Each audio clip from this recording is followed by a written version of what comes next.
আমাৰ ভৱিষ্যত আমি নিজে অংকন কৰিম।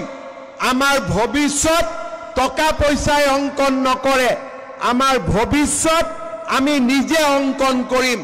তেনে একচাম সাহসী আৰু শক্তিশালী যুৱকে আজি অসম পুলিচত নিযুক্তিৰ বাবে প্ৰযত্ন কৰি আছে। অহা অক্টোবৰ মাহত অসম পুলিচৰ নিযুক্তিৰ প্ৰক্ৰিয়া আৰম্ভ হ'ব আৰু 10 মে তাৰিখে আমি এই নতুন নিযুক্তিৰ প্ৰক্ৰিয়া আমি সমাপন কৰিম। তাৰ লগে লগে মই ইতিমধ্যে বনমন্ত্ৰী চন্দ্ৰমোহন পাটোৱাৰী ডাঙৰীয়াক কৈছোঁ যে আজি আমি 940 গৰাকী নৱনিযুক্ত ফৰেষ্ট গাৰ্ডৰ আজি আমি ইয়াতে পাছিং আউট পেৰেডত উপস্থিত আছোঁ।